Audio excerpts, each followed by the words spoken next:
사도행전 20장 28절에서 38절 마지막 절까지 읽겠습니다. 사도행전 20장 28절. 너희는 자기를 위하여 또는 온 양떼를 위하여 삼가라. 성령이 저들 가운데 너희로 감독자를 삼고 하나님이 자기 피로 사신 교회를 치게 하셨느니라. 아멘. 오늘 20장이 오늘 끝납니다. 근데 28절 한 절만 먼저 읽고 나머지는 말씀을 같이 나누면서 읽도록 하겠습니다. 지난 시간에 바울은 이제 에베소 장로들을 초청을 해서 그동안에 자기가 에베소에서 3년 동안 어떻게 사역한 것을 설명을 합니다. 마치 고별 설교 아니면 신앙생활을 잘 할 수 있도록 권면의 말씀을 했는데 크게 세 가지로 얘기했습니다. 자기는 사역할 때 모든 겸손으로 하나님의 맡기신 양떼를 섬겼다. 그리고 두 번째는 눈물로 섬겼다 하고, 세 번째는 자기를 핍박하는 자들을 참고 인내하면서 자기가 3년 동안 사역한 것을 에베소 장로들에게 설명을 합니다. 그리고 나는 때와 장소를 가리지 않고 집에서나 아니면 어떤 회당에서 담대하게 예수님의 복음을 증거했다. 그래서 나는 모든 사람에 비해 난 깨끗하다. 그리고 나는 이제 예루살렘에 가는데 가는 것은 내가 내 임의로 가는 것이 아니라 하나님께서 성령께서 나를 예루살렘에 보내시는데 거기 가면 각 성에서 나를 기다리는 자들이 있는데 그것이 왜 기다리냐면 나에게 고난과 핍박이 있다는 것을 설명을 합니다. 많은 사람들이 나를 못 가게 하지만 나는 내 뜻에 내가 선택하는 것이 아니라 하나님의 말씀에 순종하는 것을 선택을 했다. 그리고 이제는 여러분들이 당신들이 나를 이제 앞으로 못 볼 수도 있다라는 얘기를 합니다. 그래서 그 지난 시간에 보면 25절에 보면 보라 내가 너희 중에 왕래하며 하나님 나라를 전파하였으나 지금은 너희가 다 내 얼굴을 다시 보지 못할 줄 아노라. 이제 지금 에베소 성도들하고는 이제 헤어지면, 지금 장로들하고 헤어지면 다시는 볼 수 없게 되는 사실을 설명하면서 마지막 부탁이에요. 이 장로들한테 오늘 28절의 말씀에 보면 하나님이 각 교회에 핏값 주고 산 교회에 그 양떼들을 잘 섬기게 하기 위해서 감독자로 세웠다는 거예요. 다시 말해서 교회 내에 영적 질서를 하나님이 주셨다는 거예요. 아무렇게나 막 신앙생활하는 것이 아니라 하나님께서는 교회에 하나님의 양떼들을 주고 그들을 감독하고 섬길 수 있는, 가르치고 양육할 수 있는 목자들을, 영적 지도자를 세웠는데 바로 그 두 가지를 설명하면서 먼저 첫 번째 얘기하는 게 뭐냐면 28절에 보니까 너희는 자기를 위하여, 자기 자신을 위하여 절제하고 겸손하라는 거예요. 삼가라. 자기 영성을 위해서 훈련하라는 거예요. 첫 번째 보면은 양떼를 잘 섬기라는 건데 마치 교회가 무엇을 해야 하는지를 제대로 설명해 주는 말씀이라고 봅니다. 요즘 우리 교회한테 주시는 말씀이죠. 하나님께서 보내주신 양떼들을 잘 섬길 수 있도록. 그게 교회가 해야 될 사명이고 교회가 무엇을 해야 되는지 사도 바울은 오늘 말씀을 통해서 가르쳐 주고 있는 겁니다. 물론 교회에서 가장 중요하고 가장 기본적이고 가장 중요한 건 하나님 앞에 예배하는 겁니다. 그거보다 더 중요한 건 없어요. 그리고 나서 하나님께서 보낸 양떼들을 양육하는 거죠. 양떼는 스스로 존재하지 못하기 때문에 바울은 장로들에게 양떼를 잘 돌볼 수 있는 방법을 설명하는데 첫 번째가 너희 자신들을 잘 절제하고 영성 훈련하라는 거예요. 내가 제대로 훈련을 받지 않으면 하나님이 보내주신 양떼들을 양육할 수 없다는 거예요. 쉬운 얘기로 내가 구원의 확신이 없는 사람이 어떻게 양떼들에게 구원을 설명할 수 있겠냐 이거죠. 내가 성령 체험하지 못한 사람이 어떻게 성령의 능력을 말할 수 있냐 그 얘기예요. 그러니까 먼저 너희들이 하나님의 양떼를 잘 돌봐야 되는데 먼저 그러기 위해서는 너희들이 자기 자신들을 잘 돌볼 수 있도록 절제하고 관리하고 자신을 훈련시키는 일이 절대로 중요한 것을 설명합니다. 그래서 많은 교회가 문제가 일어나는 것은 어떤 면에서 보면 이 성도들이 문제가 아니라 그 영적 지도자들의 목사나 장로나 이런 분들이 자기 위치와 제 역할을 하지 못하기 때문에 그런 일이 일어나는 것이라고 저는 생각합니다. 성도들이 뭐 크게 이렇게 문제가 된다는 것보다는 하나님께서 각 교회에 감독자를 주셨는데 그 감독자들이 자기 역할을 제대로 하지 못하기 때문에 그런 일이 일어나는 것이 아닌가 이렇게 생각을 해봅니다. 두 번째로 보니까 양떼를 잘 돌보기 위해서 하나님은 감독자라는 것을 세웠어요. 여기 28절에 보니까 성령이 저들 가운데 너희로, 그러니까 누가 한 거예요? 바울이 장로를 임명하지만 누가 했다고 그래요? 성령이. 저희들 가운데서 감독자를 뽑았다는 거예요. 장로들을 뽑았다는 거예요. 바울이 임의로 세운 것이 아니라 하나님께서. 그러니까 교회에 많은 분들이 직분을 받죠. 직분을 받는데 교회가 임명하지만 사실은 누가 했다는 거예요? 하나님이. 왜? 핏값을 주고 산 교회를 치리하기 위해서. 그래서 교회는 아무렇게나 우리가 신앙생활을 하는 게 아닙니다. 하나님께서는 영적 질서를 주신 거예요. 감독자를 주시고 그 감독자를 통해서 양떼들이 보고 배울 수 있도록 훈련받고 배움받고 또 그들로 하여금 재생산할 수 있도록 하나님께서는 영적 감독자를 주셨는 게 바로 뭐냐면 목사와 장로 이런 직분자들이죠. 그래서 교회는 그런 영적 그 감독자들을 갖다가 존중하고 그 권위를 인정해 줘야 돼요.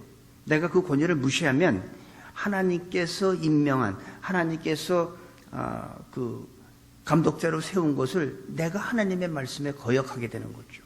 그러니까 우리는 어떻게 돼요? 하나님께서 세우신 영적 감독자들, 영적 질서를 우리는 지켜야 되고 그들을 존중해 줘야 됩니다. 예수님이 베드로에게 이런 말을 했죠. 바요나 시몬아, 네가 나를 사랑하느냐? 그러니까 베드로가 다 울기 전에 예수님을 사랑한다고 하면서 다 울기 전에 3번씩이나 부인하니까 아 주님 알잖아요. 내가 주님 사랑하는 거는 말하지 않아도 다 암시롱. 응? 그러니까 뭐라 그랬어요 예수님이? 내 양을 먹여라. 내 양을. 죄송합니다. 내 양을 먹여라. 내 양을 치라. 하나님은 예수님을 사랑하는 자들한테는 그렇게 말씀을 하십니다. 내 양을 치라고. 그런데 예수님을 모르거나 예수님을 처음 믿는 사람한테는 그렇게 안 해요. 수고하고 무거운 짐진 자들아 다 내게로 오라. 내가 너희를 편히 쉬게 하리라. 예수님에 대해서 모르거나 예수님을 처음 믿는 사람한테는 수고하고 무거운 다 내게로 오라는 거예요. 내가 너희를 쉬게 해 주시겠다고 그랬어요. 그런데 그 단계가 조금 지나서 예수님을 사랑한다고 고백하는 사람들, 그들에게는 뭐예요? 내 양을 먹이라, 내 양을 치라고 동일하게 말씀하신다는 겁니다. 내 양들을 네가 돌보고 내 양을 먹이라고 분명히 말씀하신다고 저는 믿습니다. 그래서 바로 교회에 목사와 장로와 권사, 집사들을 임명하는 거예요. 주님께서 핏값 주고 산 교회를 치리하라고. 그래서 28절 그 있잖아요. 너희로 감독자로 삼고 하나님이 자기 피로 사신 교회를 치게 하셨느니라. 그런데 세상에서 교회가 왜 영향력을 미치지 못하고 있을까요? 제 역할을 못해서 그런 거 첫 번째지만 세상에서는 교회를 세상에 모여있는 그런 집단 중에 하나로 생각합니다. 워싱턴 지역에도 보면 얼마나 그 동문회가 많고 무슨 한인회가 있고 무슨 한인회 무슨 총 무슨 뭐 굉장히 많잖아요. 그들의 그 모이는 목적은 조직이 되고 그들이 하는 거는 어떤 목적이 있고 이익이 있기 때문에 그런 일을 합니다. 그래서 내가 한번 거기에서 무슨 어떤 직분을 회장 자리를 가졌다가 그 다음에 떨어지면 또 다른 단체 만들잖아요. 이익이 있기 때문에 뭔가 자기한테 유익이 있기 때문에. 그래서 항상 이 세상 조직은 어떤 목적과 어떤 이익을 추구하기 위해서 모입니다. 그러니까 동문회도 얼마나 많고 동창회도 얼마나 많습니까? 지방 또 어떤 그 지방의 색깔이 있잖아요. 근데 이 교회도 그런 게 있어요. 어느 교회 가면 또 다 어느 같은 그 지역 사람들만 모여요. 경상도 사람이 모이는 교회가 있고 전라도 사람들이 모이는 교회가 있고 뭐 서울 사람이 모이는 교회는 못 본 것 같아요. 다 이런 지방색이 있고 그 인맥 이런 것들을 해서 세상에 그 모인 집단이 있는데 그 사람들은 교회도 그런 것 중에 하나로 본다는 거예요. 교회는 그렇지가 않죠. 여러분들은 교회를 어떻게 생각하세요? 그런 세상의 어떤 그 모임의 그 조직과 같은 그 생각을 하고 있습니까? 교회는 그건 아니에요. 교회는 예수님이 핏값 주고 산 아주 특별한 곳입니다. 그렇게 생각하지, 교회를 그렇게 생각하지 않기 때문에 어떤 사람은 자기가 좀 헌금을 좀 많이 하면은 자기가 발언권이 많이 있다고 착각하는 분들도 계세요. 그리고 내가 그래도 헌금을 이만큼 하는데 내가 이 정도 소리는 낼 수 있지 않아? 아니요. 헌금을 많이 낸 사람이나 적게 낸 사람이나 그게 중요한 게 아니에요. 교회에서는 누가 발언권이 있어야 될까요? 기도하는 사람. 성령에 지배받는 사람이 큰 소리를 내는 거지. 헌금 많이 내는 사람이 그 헌금 내가 냈기 때문에 큰 소리 치는 것이 교회가 아닙니다. 물론 세상에서는 그런 사람들이 발언권이 많이 있겠죠. 근데 그런 식으로 교회가 운영되니까 영적인 능력이 없는 겁니다. 우리 교회는 절대 그런 식으로 운영되지 않기 때문에 우리 교회는 권세가 있잖아요. 악한 자들 예수의 이름으로 명령하면 나가요. 저는 우리 교회는 그런 그 많은 교회 중에 하나가 아니고 항상 성령께서 운행하시고 지배받는 그런 교회가 될 줄로 믿습니다. 예수님이 머리 되신 거예요. 목사가 주인이 아니에요. 예수님이 주인이죠. 29절에서 30절 그 두 절을 또 보면은 내가 떠난 후에 흉악한 이리가 너희에게 들어와서 그 양떼를 아끼지 아니하며 또한 너희 중에서도 제자들을 끌어 자기를 쫓게 하려고 어그러진 말을 하는 사람들이 일어날 줄을 내가 아노니. 이제 바울들이 뭘 걱정하냐면 양떼들을 너희가 잘 돌봐야 되는데 그러기 위해서는 너희가 절제하고 훈련받고 영성적으로 너희들이 깨어 있어야 된다는 거예요. 그런데 내가 지금은 있으니까 못 건드리지만 내가 떠나면 흉악한 이 때가 들어온다는 거예요. 다시 말해서 이단이 들어온다는 거예요. 들어오면 그들이 하는 특징이 뭐냐면 흉악한 이리 때가 들어와서 그 양떼를 아끼지 아니하며 양떼를 전혀 관리하지 않는 거예요. 굶어도 병들어도 치료해 주지 않고 굶어도 먹을 거 주지 않고 전혀 그들을 관리하지 않아요. 그게 목자와 삭군 목자의 차이입니다. 진정한 목자는 어떻게 해요? 양을 치료해 주고 먹을 걸 주고 씻기고 하지만 삭군은 양떼를 돌보질 않습니다. 그 양떼를 자기의 어떤 이익을 위해서 사용하는 것에 불과해요. 이단이 들어오게 될 것을 경계하라고 지금 주시는 겁니다. 양떼들을 돌보는 데서 가장 조심해야 할 것은 흉악한 이리떼예요. 우리 교회도 얼마 전에 젊은 남녀가 와가지고 우리 교회 사역을 도와주겠다고 그런 적이 있었어요. 우리가 그거를 그들의 백그라운드를 다 확인하고 그거를 막아야지. 공짜로 해주시려고요 해서 그들이 들어오면 뭐를 하겠어요? 교회를 분열시키죠. 요즘의 세상은 일이 때는 내가 흉악한 일이야 하고 들어오는 자들 없어요. 다 자기를 숨깁니다. 어떻게 숨겨요? 어떻게 위장할까요? 광명의 천사로 나타나죠. 그들이 와서 하는 게 뭡니까? 교회를 분열시키는 거죠. 아침에는 잘해요. 그리고 자기가 계획한 대로 안 되면 어떡합니까? 그때부터는 누구를? 감독자를 흉보기 시작합니다. 왜 쓸데없이 말이야. 그런 계획을 세우고 그런 걸 하는지 모르겠다고. 자기가 모든 거를 이렇게 하고 저렇게 하고 싶은데 그게 안 되면 교회를 분열시키려고 합니다. 마귀는 오늘도 우는 사자와 같이 삼킬 자를 찾고 있습니다. 흉악한 이리는 절대로 자기의 본색을 드러내질 않아요. 아주 그럴듯한 말로. 그런데 그들이 하는 말이 무슨 말이냐면 30절에 보세요. 또 너희 중에서도 제자들을 끌어 자기를 쫓게 하려고. 너 그 목자 쫓지 마라. 그 바울 쫓아가면 안 돼. 우리를 쫓아와야 돼. 근데 어떻게 해요? 어그러진 말로. 그럴싸하지만 어그러진 말로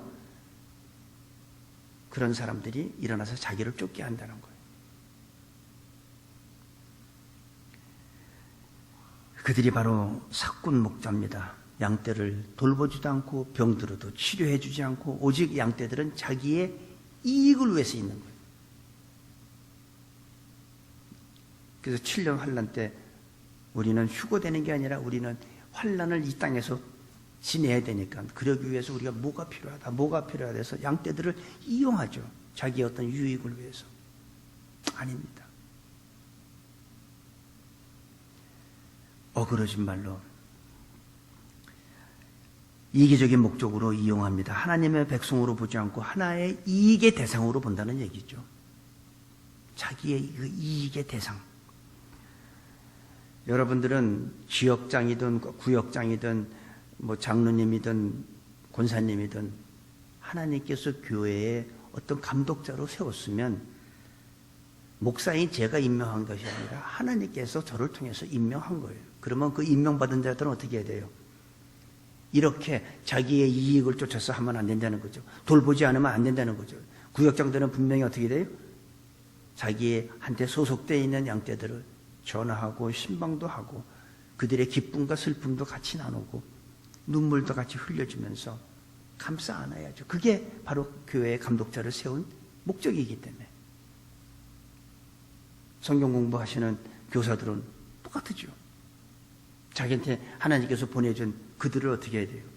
양육하고 섬겨야죠. 기도와 신방도 해야 되고 전화도 해야 되고 어루만져주고 함께 슬픈 일이 있으면 슬픔의 눈물도 같이 흘려주는 것이 바로 지도자입니다. 그것이 바로 참 목자입니다. 또 한 가지는 이 흉악한 일이 때는 사람을 자꾸 분열시키고 이간질을 시킵니다. 말만 고를 듯하게 해. 그 사람 말 들으면 맞는 것 같아. 이 사람 말 들으면 이런 것 같고 저 사람 말 들으면 그런 것 같고. 그건 뭐예요? 흔들리는 믿음이죠. 바로 그런 사람들에 접근해서 어그러진 말을 하는 거예요. 그런 사람들을 자꾸 이용해서 교회를 분열시키는 거예요. 그럴듯한 말로 사람들을 현혹시켜서 자기를 쫓아오게끔, 자기를 따르게. 그것이 그들의 특징입니다. 아무리 좋은 말이라도 여러분 우리가 같이 신앙생활 하다 보면 이런 얘기도 하고 저런 얘기도 하잖아요. 그런데 어떤 사람은 특별히 누구를 잘 이렇게 흉보는 사람이 있죠. 어떤 사람은 계속 부정적으로 얘기하는 사람들도 있고. 근데 그게 물론 교회의 그 비판인 그 기능은 있어야 돼요. 그래야지 우리가 좀 더 성숙해지니까. 무조건 다 좋다 하면 안 되죠. 잘못된 건 우리는 비판도 하고 그런 기능이 있어야 되지만 계속 그렇게 부정적으로만 하면 다른 사람들이 그 사람을 어떻게 보냐면 저 사람은 부정적인 사람. 난 저 사람 입에서 한 번도 남 칭찬하는 소리 들어본 적이 없어. 그렇게 잘못 낙인 찍힌다는 거예요. 그러니까 그런 비판 같은 것도 좋지만 저 사람은 DNA가 이상한 것 같아. 이렇게 인식돼 버린다는 얘기죠. 그래서 우리는 어떻게 해야 돼요? 비판은 있어야 되지만 너무 항상 부정적으로만 나가서는 안 된다는 거죠. 성격 이상자로 만들어질 수도 있다는 겁니다. 31절, 32절 보니까 그러므로 너희가 일깨어 내가 3년이나 밤낮 쉬지 않고 눈물로 각 사람을 훈계하던 것을 기억하라. 그러니까 바울은 지금 내가 그동안에 3년 동안 너희들한테 사역한 거 너희 알지? 내가 어떻게 사역하는지 너희들 기억하지? 그거 잊지 말라는 거예요. 내가 한 것 같이 너희들도 하라는 거예요. 32절 지금 내가 너희를 주와 및 그 은혜의 말씀에 부탁하노니 그 말씀이 너희를 능히 든든히 세워서 거룩히 하심을 입은 모든 자 가운데서 기업이 있게 하시리라. 바울은 3년 동안 눈물로 그들을 가르치고 훈계했습니다.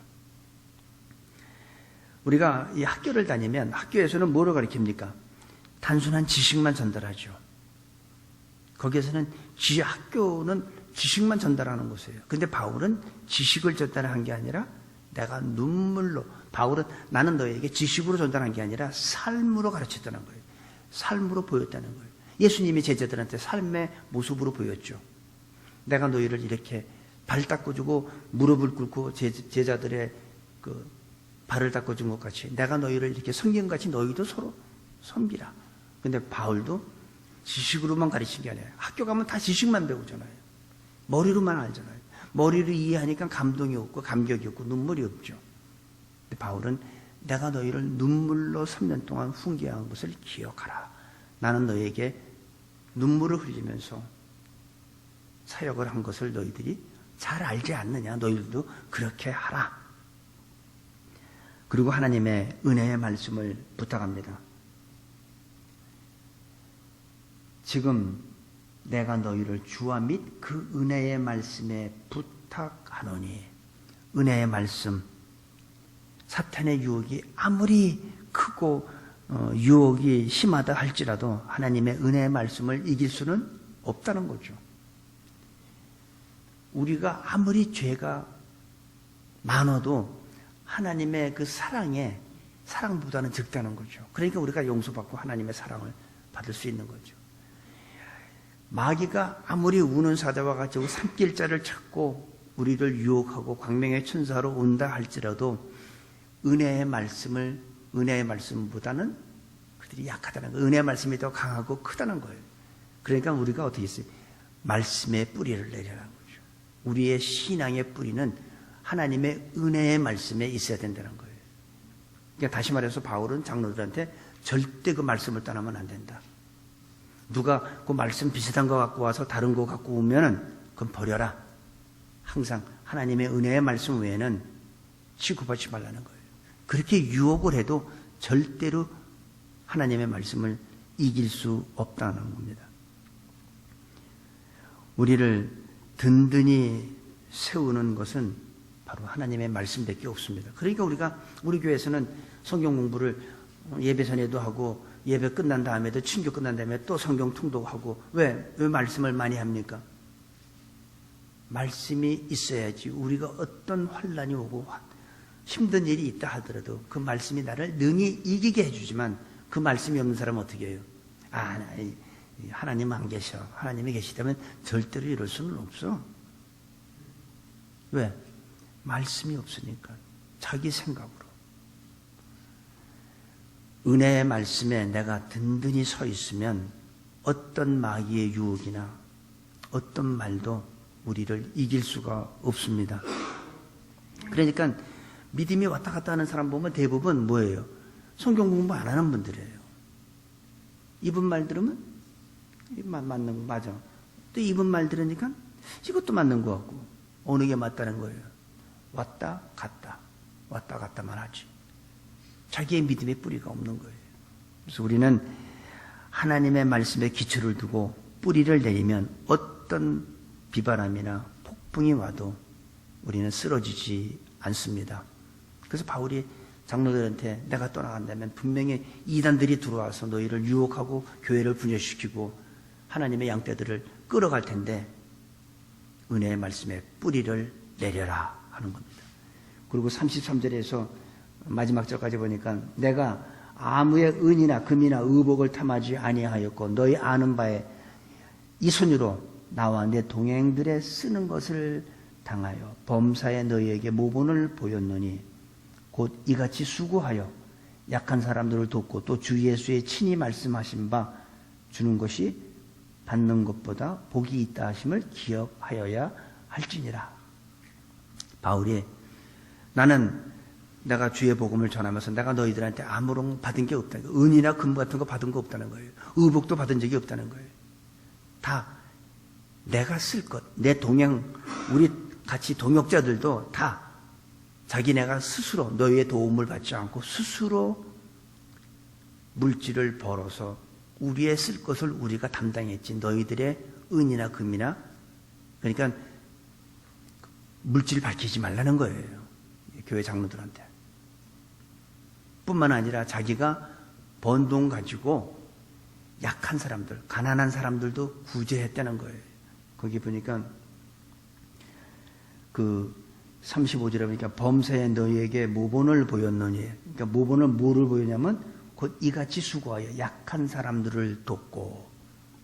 그러니까 바울은 자기와 자기 일행들을 쓸 것만 하는 게 아니라 약한 사람들을 도왔어요. 구제까지 했다는 얘기예요. 그러면서 예수님이 하신 말씀을 기억하라는 거예요. 주는 것이 받는 것보다 더 복이 있다고.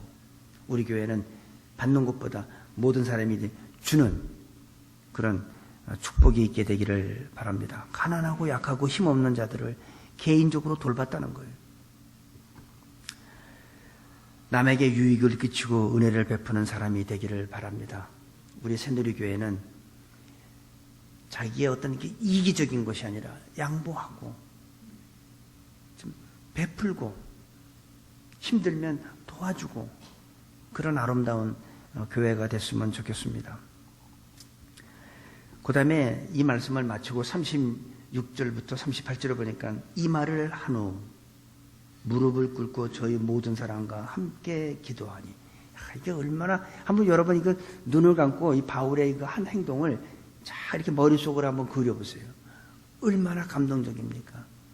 내가 떠나면 이제 다시 난 너희들을 못 본다. 내가 어떤 죽을 수도 있다. 다시는 못 볼 텐데, 그 교회 에베소 교회 장로들을 불러서 내가 떠나면 분명히 흉악한 이리 때가 들어와서 너희를 다 해짓고 양들을 다 죽이고 이렇게 할 텐데 너희들은 양들을 잘 지켜야 된다. 양을 잘 지키려면 첫째 너희들 자신이 영적으로 성장해 있어야 되고 날마다 말씀으로 기도와 말씀으로 너희 자신을 무장하고 교만하지 마라. 그리고 하나님이 맡기신 양떼들을 잘 양육하라는 거예요. 근데 내가 너에게 본을 보인 것 같이 물질에 너무 삭군되지 말라는 거예요. 한마디로 해서 은과 금과 의복을 너희한테 탐하지 않고 다 내가 쓸 것을 우리 동행하는 사람뿐만 아니라 가난한 사람을 이렇게 도운 걸 너희들이 알지 않냐. 내가 본을 보이지 않았냐. 그렇게 사역하라는 거예요. 그러고 나서 그들과 함께 끌어안고 무릎 꿇고 기도하는 거예요. 마지막으로 하나님 난 떠나지만 이들을 하나님 불꽃 같은 눈으로 지켜주시라고.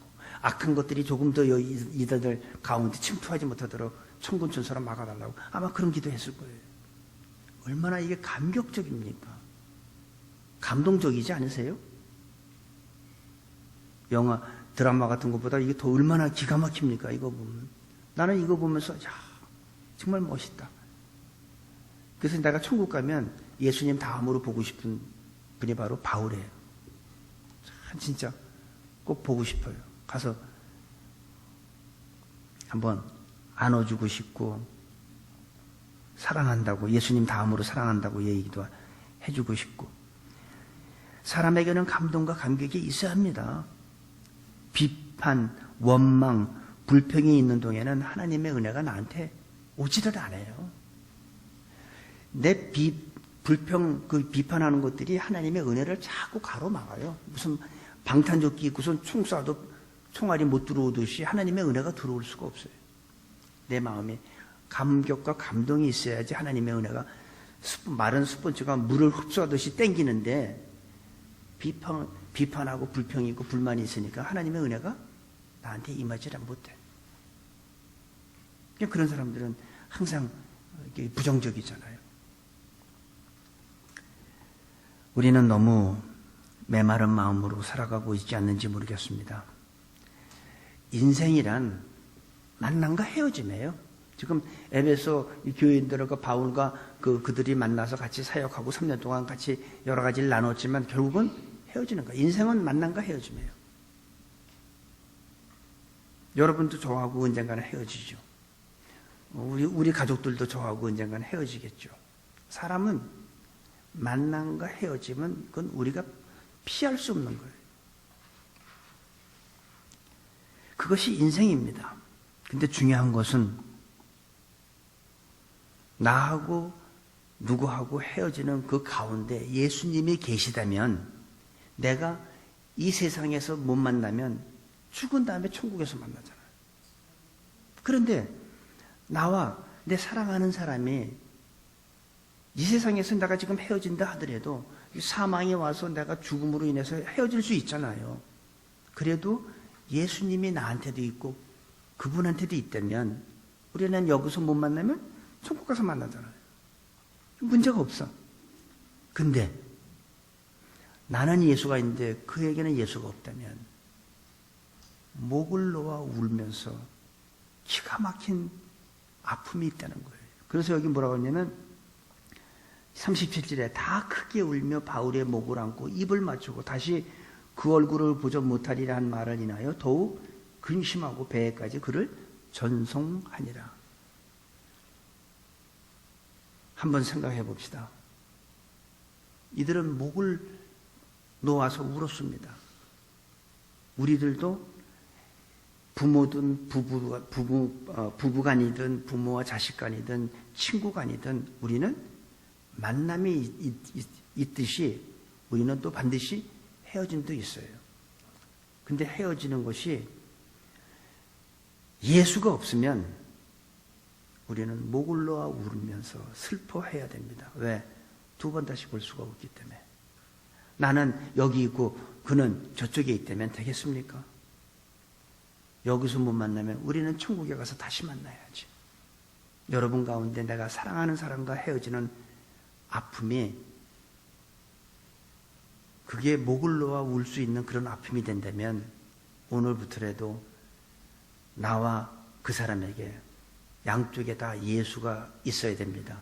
예수가 없다면 우리는 다시 만날 수가 없습니다.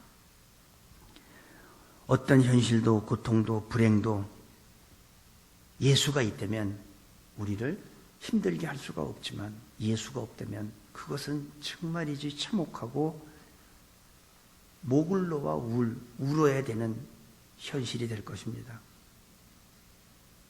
한번 마음속에 도전받게 되기를 바랍니다. 내가 이 세상에서 헤어져도 천국 가서 다시 만난다면 그거는 문제가 되질 않지만 만약에 예수가 없어서 천국 가도 그자가 내 사랑하는 그자가 영원히 만날 수 없다면 그거는 가슴 아픈 일이고 목 놓아 통곡하며 울어도 안 됩니다. 오늘 이 말씀을 통해서 내가 가장 첫 번째 해야 되는 일이 무엇인지 다시 한번 마음에 각오하시고 오늘 다른 그 무엇보다도 예수를 그 사람에게 증거해서 이 땅에서 헤어진다 하더라도 다시 천국에서 만나는 그런 축복을 누릴 수 있는 우리 모두가 될 수 있게 되기를 예수님의 이름으로 축복합니다. 아버지 하나님 감사를 드립니다. 우리는 공짜로 예수님을 믿은 것이 아니라 예수님의 핏값으로 구원받은 사람들인 것을 깨닫게 하여 주시고 그 예수님을 우리는 지금만 사랑하는 것이 아니라 앞으로도 사랑하고 죽을 때까지 사랑하고 정말 사랑하는 저희 모두로 축복하여 주시옵소서. 그리고 남은 삶은 내 뜻대로 사는 것이 아니라 주님의 뜻대로 살아갈 수 있는 저희 모두가 될 수 있게 되기를 소원합니다. 아직도 예수님을 모르는 내 사랑하는 누가 있다면 그에게 오늘 다른 것을 다 놔두고 바로 예수님을 증거하는, 또 예수님을 전하는 것뿐만이 아니라 확실하게 예수님을 전하고 천국 가서 다시 만날 수 있는 그런 기쁨도 맛보는 그런 귀한 저희 모두로 축복하여 주옵소서. 감사하며 예수님의 이름으로 기도합니다. 아멘.